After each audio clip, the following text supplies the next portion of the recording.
நமஸ்காரம். என்ன ஆல் ரெஸ்டப்பாக இருக்கேன்னு பார்க்குறீங்களா? இன்றைக்கி வந்து செலப்ரேஷன் பார்க்க போகிறோம். எப்படி செலிப்ரேட் பண்ண போகிறோம், நம்ம லைஃப்பை ஏன் செலிப்ரேட் பண்ணணும் அப்படின்னு பார்க்க போகிறோம். இப்போ இந்த யூனிவர்ஸ் வந்து ரெடியாக இருக்குது, உங்களை வந்து பிளெஸ்ஸிங்ஸ்னால் ஷவர் பண்ணுறதுக்கு ரெடியாக இருக்குது. ஆனால் நீங்கள் அதை ரிசீவ் பண்ணுறதுக்குரிய கெப்பாசிட்டி உங்களுக்கு இருக்கான்னு நீங்கள் பார்க்கணும். சரியா?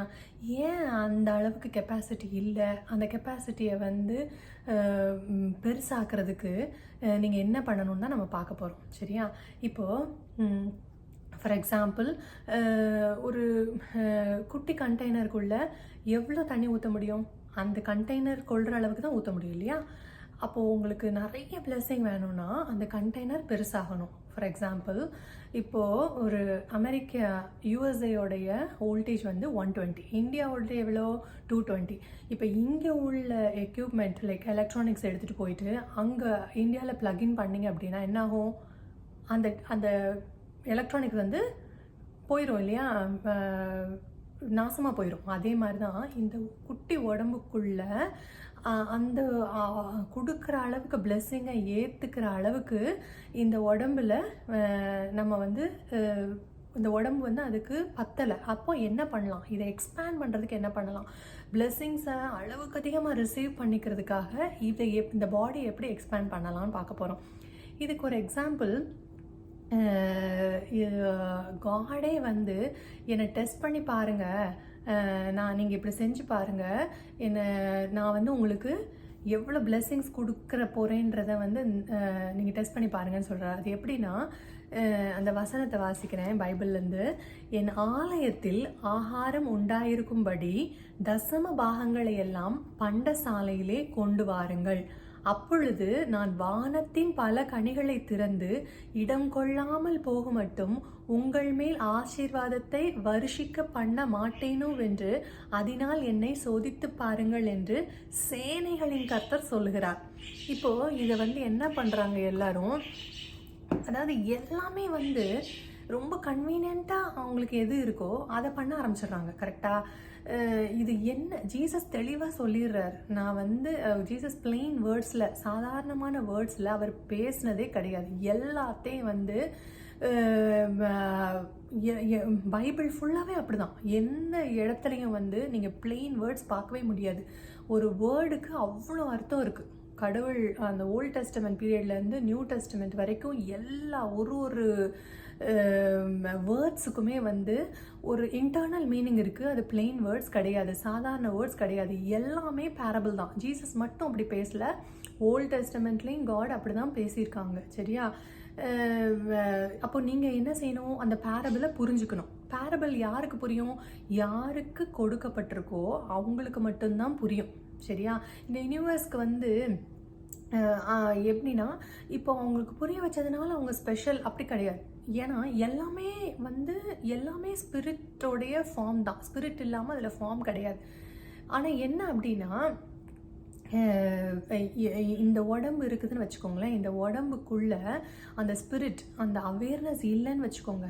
நான் யாருன்னு தெரியாமல் ஒரு அவேர்னஸ் இல்லாமல் நீங்கள் இருந்தீங்க அப்படின்னா இது செத்த உடம்புக்கு தான் இதை ஈக்குவலண்ட்டாக யார் ஜீசஸே சொல்கிறாங்க. அதை எப்படி சொல்கிறாங்கன்னா, இப்போது நம்ம இதுலேருந்து பார்ப்போம். என் ஆலயத்தில் ஆகாரம், ஆலயம்னா உங்களுக்கு தெரியும், you are the temple of God.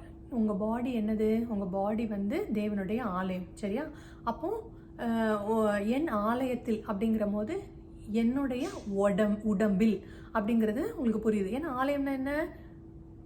Your body is the temple of God. Temple அப்படிங்கிறது ஆலயம், உங்கள் உடம்புங்கிறது தான் தேவனுடைய ஆலயமாக இருக்குது. சரியா? என் ஆலயத்தில், இதுக்கு அர்த்தம் புரிஞ்சிருச்சு.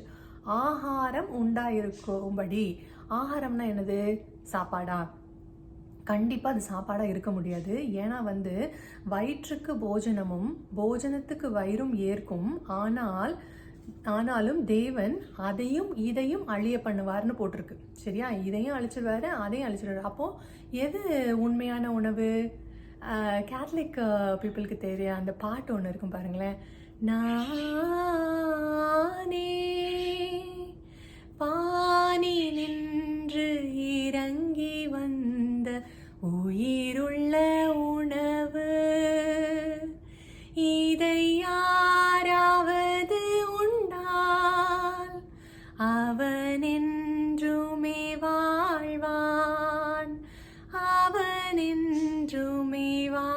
வாழ்வான் நானே.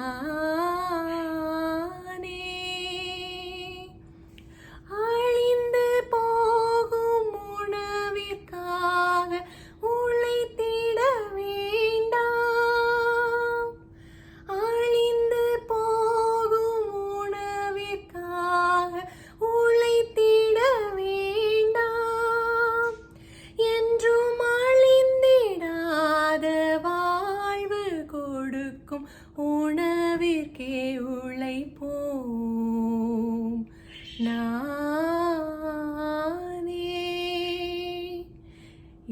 அப்போ இந்த உணவு என்னது? நான். ஐ ஆம் அப்படிங்கிறது தான் உணவு. ஐ ஆம் அப்படின்னு எப்படி சொல்கிறீங்க? இப்போது இதுக்கு இதை எப்படி உங்களுக்கு சொல்லி கொடுக்குறாருன்னு பாருங்களேன். ஜீசஸ் நீங்கள் மனுஷகுமாரனுடைய மாம்சத்தை புசியாமலும் அவருடைய இரத்தத்தை பானம் பண்ணாமலும் இருந்தால் உங்களுக்குள்ளே ஜீவன் இல்லை என்று மெய்யாகவே உங்களுக்கு சொல்லுகிறேன். அதே நேரத்தில் மனுஷகுமாரனுடைய மாம்சத்தை புசித்து அவருடைய இரத்தத்தை பானம் பண்ணினீங்க அப்படின்னா உங்களுக்கு நித்திய ஜீவன் உண்டு, இட்டர்னல் லைஃப் இருக்குது அப்படின்னு சொல்கிறாரு. சரி, இப்போது அவர் என்ன சொல்கிறாரு? மனுஷகுமாரனுடைய ஃப்ளெஷ்ஷை சாப்பிட்டு ரத்தத்தை குடிக்கணும்னு சொல்கிறாரு. சரியா? முதல்ல மனுஷகுமாரனை ஜீசஸ் அவரை தான் மீன் பண்ணுறாரு அப்படின்னு சொல்லியிருந்தா, சரியா, நான் அப்படின்றான்னு சொல்கிறார். ஜீசஸை அவர் மீன் பண்ணியிருந்தா, அந்த உடம்பு அவர் மீன் பண்ணியிருந்தா, நீங்கள் அவருடைய உண்மையாகவே அவருடைய ஃப்ளெஷ்ஷையும் அவருடைய ரத்தத்தையும் தான் சாப்பிட்டாகணும் இல்லையா? இப்போ அவரே எங்கே இருக்காருன்னு உங்களுக்கு தெரியாது, எப்படி சாப்பிடுவீங்க? அப்போது அவருடைய ஞாபகமாக நீங்கள் இதை பண்ணுங்க அப்படின்னு சொல்கிறாங்க இல்லையா? அப்போது நீங்கள் என்ன பண்ணணும்? இப்போது ஐ ஆம் அப்படிங்கிறது உங்கள் உடம்பாகவே இருக்கட்டுமே, உங்களோட ஃப்ளெஷ், உங்களோட பிளட். சரியா? கண்ணை மூடிட்டு நீங்கள் இந்த ஃப்ளெஷ், இந்த பாடி, இந்த ஃப்ளெஷ் அண்ட் பிளட் என்னது? உங்கள் பாடியை நீங்களே விழுங்கிட்டதா இமேஜின் பண்ணுங்கள். சரியா? நீங்களே உங்களுக்கு சாப்பிட முடியுமா? முடியாது. ஆனால் இமேஜின் பண்ண முடியும். சரியா? உங்கள் நினைவில் தான் எல்லாமே இருக்குது. உங்கள் நினைவில் நீங்கள் இமேஜின் பண்ணுங்கள். நீங்கள் என்ன பண்ணிட்டீங்க? உங்கள் பாடியை நீங்களே முழுங்கிட்டீங்க. இப்போ யார் இருக்கா? கண்ணை மூடி எனக்கு ஒரு செகண்ட் நீங்கள் யோசிச்சுட்டு அங்கே யார் இருக்கான்னு சொல்லுங்கள். யாருமே கிடையாதா? அந்த யாருமே கிடையாது, எதுவுமே இல்லை அப்படின்னு ஒன்று உணர்றீங்களா? அந்த உணர்றது யாரு? யாருமே இல்லைன்னு தெரிஞ்சுக்கிற அந்த இது எது? யாருமே இல்லைன்னு தெரியுதுல்ல உங்களுக்கு? அந்த தெரிகிற அந்த அறிவு, அந்த நோயிங், அதுதான் நீங்கள். வேற எதுவுமே கிடையாது. தெரிஞ்சுக்கிறீங்களா? எல்லாமே தெரியுது உங்களுக்கு. இது நடக்குது, அது நடக்குது, நான் இருக்கேன் அப்படின்றதுல ஐ ஆம் அப்படின்னு தெரியுது இல்லையா? அதுதான் அவேர்னஸ், அதுதான் கான்ஷியஸ்னஸ், அதுதான் ஐ ஆம். சரியா? இந்த பிரெட்டை தான் அவர் என்ன செய்கிறாரு? கொடுக்க சொல்கிறார். கொண்டு வாங்க அப்படின்னு இந்த உடம்புக்குள்ள, இந்த டெம்பிள் ஆஃப் காட், இந்த பாடிக்குள்ள இந்த கான்ஷியஸ்னஸை, இந்த ஐ ஆம்ங்கிற அந்த கான்ஷியஸ்னஸை கொண்டு வாங்க. அப்படி கொண்டு வராத பட்சத்தில் நீங்கள் எப்படி இருக்கீங்க? செத்த பணத்துக்கு சமானமாக இருக்கீங்க. அதாவது உங்களுக்குள்ளே ஜீவன் இல்லைன்னு அவர் சொல்கிறார். ஜீவன் இல்லைன்னா என்ன? நீங்கள் செத்த பணத்துக்கு, ஜீவன் இருக்கிறனால தான் நீங்கள் உயிர் இருக்குன்னு நினச்சிட்டு இருக்கீங்க. ஜீவன் இல்லை அப்படின்னா நீங்கள் செத்த பணத்துக்கு சமானமாக இருக்கீங்க. எப்படியா? அப்போது அந்த கான்ஷியஸ்னஸ் தான் நான் அப்படின்னு தெரிஞ்சுக்கிற பட்சத்தில் நீங்கள் உங்களுக்கு என்ன கிடைக்குது? நித்திய ஜீவன், இட்டர்னல் லைஃப் கிடைக்குது. அதுக்கப்புறம் உங்களுக்கு என்ன கிடையாது? பர்த் கிடையாது, டெத் கிடையாது, லைஃப். You are life. நீங்கள் லைஃப் மட்டும்தான். அப்போ நீங்கள் என்ன பண்ணணும்? அதை செலிப்ரேட் பண்ணிட்டே இருக்கணும். சரி, இந்த வசனத்தை நம்ம கம்ப்ளீட்டாக முடிச்சிருவோம். இதுக்குரிய அர்த்தம் என்னன்ட்டு பார்த்துடலாம். சரியா? இப்போ பாடி, ஆலயம்னா என்னது? உங்களோட பாடியை குறிக்குது. ஓகே. ஆகாரம்னா என்னது? ஐ ஆம், கான்ஷியஸ்னஸை குறிக்குது. அதே மாதிரி அங்கே என்ன கொண்டு வரணுமா? தசம பாகங்களை எல்லாம், தசம பாகம் என்ன? 1/10 ஆஃப் யோர் கான்ட்ரிபியூஷன். உங்களுக்கு என்ன இருக்கோ அதிலிருந்து ஒரு 1/10 நீங்கள் கொண்டு வரணும். எங்கே கொண்டு வரணும்? பண்டசாலைன்னா என்னது? Store house. பண்டசாலைனா உங்களை மாதிரி வீடு இருக்கு இல்லையா, ரூம்ஸ், அதில் நினைக்கிறது அந்த ரூம் இல்லை அவர் சொல்கிறது. சரியா? ஏன்னா ஏற்கனவே நம்ம ஆகாரம்ங்கிறது சாப்பாடு இல்லை, கெட்டு போகிற சாப்பாடு இல்லை, அழிஞ்சு போகிற சாப்பாடு இல்லை, ஐ ஆம்னு பார்த்துட்டோம். சரியா? அப்போ இந்த கான்ஷியஸ்னஸை கொண்டு வைக்கிற இடம் எது? இந்த உடம்பு. இந்த உடம்புக்குள்ளே வைக்க முடியுமா? வைக்க முடியாது. அப்போது இந்த உடம்பு எப்போ நான் கான்ஷியஸ்னஸ்னு தெரியுதோ, இந்த யூனிவர்ஸே நான் தான், நான் எதுவுமே இல்லை அப்படின்னு தெரியுதோ, அப்போ இது என்ன ஆயிடுச்சு? எக்ஸ்பேண்ட் ஆயிடுச்சு. எக்ஸ்பேண்ட் ஆனோடனே இங்கே தான், இதுதான் பண்டசாலை. சரியா? இந்த பண்டசாலைன்றது என்னது? நேச்சர். ஏன் நான் நேச்சர்னு சொல்கிறேன்?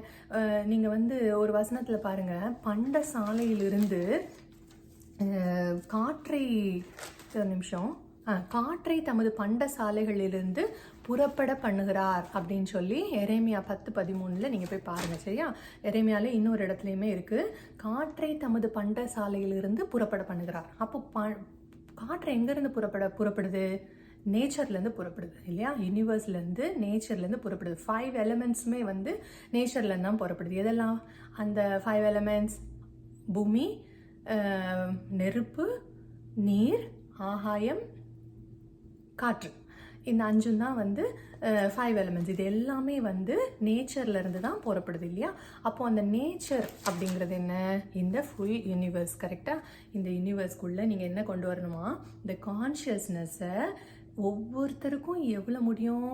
10ல் 1 பகுதியாவது நீங்கள் கொண்டு வரணும். உங்களோட கான்ட்ரிபியூஷன் நீங்கள் கொண்டு வரணும். சரியா? அப்படின்னா என்ன அர்த்தம்? நீங்கள் உங்களுக்கு நீங்கள் யாருன்னு தெரிஞ்சாதான், இந்த கான்ஷியஸ்னஸ் என்ன, நீங்கள் தான் அப்படின்னு தெரிஞ்சாதான் நீங்கள் அதை மற்றவங்களுக்கூட அதை ஷேர் பண்ண முடியும் இல்லையா? சாப்பாடுனா நீங்கள் போய் ஷேர் பண்ணிடலாம். இதை எப்படி ஷேர் பண்ணுவீங்க? உங்களுக்கு தெரியாத ஒரு காரியத்தை போய் நீங்கள் சொல்ல முடியாது. அப்போ நீங்கள் சொன்னீங்கன்னா, உங்களுக்கு தெரிஞ்சுக்கிட்டீங்கன்னா, அப்போ இந்த உடம்பு தான், இந்த உடம்பு எல்லாமே தான் அப்படின்னு சொல்லி, இந்த உடம்பு நான் இல்லை, இந்த மனசு நான் இல்லை, கான்ஷியஸ்னஸ் தான் எல்லாம்னு நீங்கள் தெரிஞ்சுக்கிட்ட மாதிரி தான் என்னாகும்? பண்டசாலை, இந்த நேச்சருக்குள்ளே உங்கள் தசம பாகம் 1/10 ஆஃப் யோர் கான்ட்ரிபியூஷன். 10ல் 1 பகுதி. 10ல் 1 பகுதினா எனக்கு தெரிஞ்சு உங்களோட நேரம் மட்டும்தான் இதில் இது பண்ண முடியும். நீங்கள் தெரிஞ்சுக்கிட்டீங்கன்னு வச்சுக்கோங்களேன், அப்போ நீங்கள் என்ன பண்ண முடியும்? ஷேர் பண்ண முடியும். அப்போ ஷேர் பண்ணும்போது அது உங்களோட டைம் இல்லையா? டைம் 24 மணி நேரத்தில் 2.4 hours. ஓகே, ஆல்மோஸ்ட் 2.5 மணி நேரத்துக்கு மேலே நீங்கள் அந்த எக்ஸிஸ்டன்ஸ்க்காக கொடுக்கணும். அப்போ அதுதான் என்னன்னா, ஏதாச்சும் ஒன்று செய்யுங்கன்னு சொல்கிறேன்ல. ஒரு நாளையில் ஒரு 2.25 மணி நேரம் நம்ம என்ன பண்ணுறோம்? இந்த உடம்பு அலைவாக வச்சுருக்கிற இந்த கான்ஷியஸ்னஸ்க்காக நம்ம ஸ்பெண்ட் பண்ணும்போது என்னாகும்? நமக்கு பிளெஸ்ஸிங்ஸ் எவ்வளோ கிடைக்குமா? வானத்தின் பல கனிகளை திறந்து. அப்படின்னா என்ன? ஒன்றுமே இல்லை இல்லையா? வானத்தின் பல கனிகளை திறந்துட்டா எம்டியாக இருக்குது. ஃபுல்லாக அதிலிருந்து எல்லாம் என்ன செய்யும்? உங்களுக்கு பிளெஸ்ஸிங்ஸ் வரும், போத் ஸ்பிரிச்சுவல் அண்ட் மெட்டீரியல். கரெக்டாக? ஏன்னா இந்த உடம்பு உங்களுக்கு கனவு தானே. கனவாக இருந்தாலும் இது ஒரு மெட்டீரியலிஸ்டிக்காக தான் இருக்குது. ஸ்பிரிச்சுவல்னால் என்ன? நீங்கள் இல்லாமல் ஆயிடுறீங்க, நத்திங்னஸாக ஆயிடுறீங்க, இந்த யூனிவர்ஸாகவே ஆயிடுறீங்க இல்லையா? அப்போ என்ன ஆகும்? இந்த யூனிவர்ஸ்குள்ளே பிளெஸ்ஸிங்ஸ் வரும். ஓகே, இந்த பிளெஸ்ஸிங்ஸ் எப்படி இடம் கொள்ளாமல், அப்போது காடே இடம் கொள்ளாமல்னு சொல்கிறாங்க அப்படின்னா அது எவ்வளோ பெரிய பிளெஸ்ஸிங்னு பாருங்கள். நீங்கள் ஃபார் எக்ஸாம்பிள் இந்த ஐயாமை பற்றி ப்ரீச் பண்ணுறது மட்டும் இல்லாமல் செலப்ரேட் பண்ணணும். ஓகே, ஏன்னா இந்த கடைசி முடியும் போது அதை டெஸ்ட் பண்ணுங்கள். சேனைகளின் கர்த்தர் சொல்லுகிறார், டெஸ்ட் பண்ணுங்கன்னு சொல்லிட்டாரு. இவங்களை என்ன செய்வேன்? பண்டிகை அவனை கடைசி நாளிலே எழுப்புவேன். அந்த வசனத்தில் பாருங்களேன், கடைசியாக யோவான் 7:37 அந்த நித்திய ஜீவன் இருக்குன்னு சொல்கிறாரு இல்லையா? யார் அவனை கான்ஷியஸ்னஸ்ன்னு தெரிஞ்சுக்கிட்டானோ அவனை நான் கடைசி நாளிலே எழுப்புவேன். கடைசி நாள் என்னது? கடைசி நாளுங்கிறது பண்டிகையின் கடைசி நாளிலே. அப்போ கடைசி நாள் என்ன? பண்டிகைனா என்ன பண்ணுவோம்? கொண்டாடுவோம் இல்லையா? இப்போ ஃபார் எக்ஸாம்பிள் ஒரு கல்யாணம் கொண்டாட்டம் இருக்குன்னு வச்சுக்கோங்களேன். அந்த கல்யாண கொண்டாட்டத்தில் என்ன பண்ணுவீங்க? எல்லாத்துக்கும் சாப்பாடு போடுவீங்க, எல்லாரையும் வரவேற்பீங்க, எல்லாரையும் ஹாப்பியாக வச்சுக்குவீங்க இல்லையா? ஆனால் அந்த கல்யாணத்தில் குறைன்னு வந்தால் என்ன? நீங்கள் என்னை கண்டுக்கவே இல்லை அப்படின்னு சொல்லுவாங்க. இன்னொரு குறை என்ன? சாப்பாடு சரியாகவே இல்லை அப்படின்னு சொல்லுவாங்க. இதில் இந்த செலிப்ரேஷனில் இந்த 2 பிரச்சனையுமே உங்களுக்கு கிடையாது. ஏன்னா அவங்கள கண்டுக்காமல் நீங்கள் இருக்கவே முடியாது. ஏன்னா அவங்களுக்கு தான் நீங்கள் சொல்கிறீங்க, நீங்கள் கான்ஷியஸ்னஸ், நீங்கள் இந்த உடம்பு இல்லை, இந்த மனசு இல்லைன்னு அவங்களுக்கு தான் சொல்கிறீங்க. ஸோ என்னை கண்டுக்காமல் இருக்கீங்கன்னு அவங்க சொல்ல உங்களுக்கு வாய்ப்பே கிடையாது. 2வது சாப்பாடுனா என்ன? ஆகாரங்கிறது ஐ ஆம் கான்ஷியஸ்னஸ். இதைத்தான் நீங்கள் ஷேர் பண்ணுறீங்க. இந்த கான்ஷியஸ்னஸை அவங்களுக்கு புரிஞ்சு வச்சு அதை ஷேர் பண்ணுறீங்க. சரியா? அது அது வந்து அக்ஷய பாத்திரம் மாதிரி வந்துக்கிட்டே இருக்கும் இல்லையா? கான்ஷியஸ்னஸில் இல்லாததே இல்லை, எல்லாம் வந்துக்கிட்டே இருக்கும். நீங்கள் அதை ஷேர் பண்ணிக்கிட்டே இருக்கலாம் இல்லையா? அப்போது அது எடுக்க எடுக்க குறையாமல் வர்ற அந்த அக்ஷய பாத்திரம் தான் இந்த ஐஆம். அந்த கான்ஷியஸ்னஸை நீங்கள் ஷேர் பண்ணும்போது கடவுள் வந்து உங்களை இடம் கொள்ளாமல் போக மட்டும் உங்களை ஆசீர்வதிப்பாங்க. அப்போது ஆசீர்வதிச்சு உங்களுக்குள்ள நித்திய ஜீவன் இருக்குது, இட்டர்னல் லைஃப் இருக்குது. அப்போ என்ன செய்கிறாங்க? கடைசி நாளில் எழுப்புவேன்னு சொல்கிறாங்க. இப்போது உங்களை எழுப்பியாச்சு. நீங்கள் யாருன்னு உங்கள் தூக்கத்துலேருந்து உங்களை எழுப்பி நீங்கள் கான்ஷியஸ்னஸ் தான் அப்படின்னு புரிய வச்சாச்சு. இப்போ என்ன பண்ணுறது? எதுக்காக எழுப்பியிருக்காரு? செலிப்ரேட் பண்ணுறதுக்காக. இப்போ என்ன உங்களோட வேலை? இவ்வளோ கஷ்டப்பட்டு நீங்கள் தெரிஞ்சுக்கிட்டீங்க, நீங்கள் யாருன்னு தெரிஞ்சுக்கிட்டீங்க இல்லையா? உங்கள் டைம் எல்லாம் ஸ்பெண்ட் பண்ணி தெரிஞ்சுக்கிட்டீங்க. இப்போ என்ன பண்ணணும்? செலிப்ரேட் பண்ணணும் லைஃப்பை எப்படி செலிப்ரேட் பண்ணுறது? ஓகே, அவர் அப்போ இதுதான் செலிப்ரேட் பண்ணுறது எப்படிங்கிறது தான் அவர் சொல்கிறார். சரியா? உங்களோட கான்ட்ரிபியூஷன் கொண்டு வாங்க. 1/10 ஆஃப் யுவர் கான்ட்ரிபியூஷன், 10ல் ஒரு பகுதி எனக்கு தாங்க. 2.25 மணி நேரம் என்னை பற்றி சொல்லுங்கள், கான்ஷியஸ்னஸ் பற்றி சொல்லுங்கள், அப்புறம் நீங்கள் என்னைய சோதிச்சு பாருங்கள் அப்படின்னு சொல்கிறாரு இல்லையா? அப்போ நீங்கள் என்ன செய்யணும்? சோதிச்சு பார்த்து உங்கள் உடம்புக்குள்ளே இவ்வளோ பெரிய பிளெஸ்ஸிங்கை கொண்டு வர முடியாது. அப்போ நீங்கள் எக்ஸ்பேண்ட் பண்ண பார்க்கணும். எக்ஸ்பேன்ஷன் எப்படி வரும்? சஃபரிங்ஸ்னால வரும். சரியா? நீங்கள் வந்து கஷ்டப்படுவீங்க, கஷ்டப்பட்டாதான் இது ஏன் கஷ்டப்படுறோம் அப்படின்னு கேட்கணும். ஐயோ நான் கஷ்டப்படுறேன்னு புலம்பிக்கிட்டே இருந்தீங்கன்னா எதுவுமே நடக்காது. யாருமே உங்களுக்கு ஹெல்ப் பண்ண போகிறது கிடையாது. எல்லாம் வந்து சமாதானம் சொல்லுவாங்க. அந்த சமாதானம் சொல்லுவாங்க, அப்புறம் என்ன செய்வாங்க? நம்மளை வந்து சிம்பத்தைஸ் பண்ணுவாங்க. உங்களை சிம்பத்தைஸ் பண்ணால் இன்னும் தான் உங்களுக்கு கஷ்டமாகும். எதுக்கு? மற்றவங்க வந்து உங்களை சிம்பத்தைஸ் பண்ணுற அளவுக்கு நீங்கள் ஒன்றுமே குறைஞ்சி போயிடல. நீங்கள் தான் இந்த லைஃப். உங்களை யார் சிம்பத்தைஸ் பண்ண முடியும்? உங்கள் லைஃப்பை யாருமே சிம்பத்தைஸ் பண்ண முடியாது இல்லையா? அப்போ நீங்கள் லைஃப்னு புரிஞ்சுக்கோங்க. இதுக்காக டைம் ஸ்பெண்ட் பண்ணுங்கள், ஹாப்பியாக இருங்க. சரியா? இஃப் நீங்கள் அவேர்னஸ் தான் கண்டுபிடிச்சிட்டிங்கன்னா நல்ல லைஃப்பை செலிப்ரேட் பண்ணுங்கள், ஹாப்பியாக இருங்க. உங்கள் டைமில் 2.25 மணி நேரம் ஒரு நாளைக்கு நீங்கள் வந்து இந்த கான்ஷியஸ்னஸ் பற்றி ஷேர் பண்ணுறதுக்கு யூஸ் பண்ணிக்கோங்க. பயங்கரமான பிளெஸிங்ஸ் அனுபவிப்பீங்க. ஃபார் எக்ஸாம்பிள் ஓஷோ இல்லையா? சத்குரு இவங்கெல்லாம் என்ன பண்ணுறாங்க? அவேர்னஸ் பற்றி எல்லாத்துக்கும் சொல்கிறாங்க. ஓகே, அவங்களுக்கு தெரியும் அதர்ஸ்னு யாருமே கிடையாதுன்றது அவங்களுக்கு தெரியும். அவங்கெல்லாம் என்லைட்டன் பீயிங்ஸ்.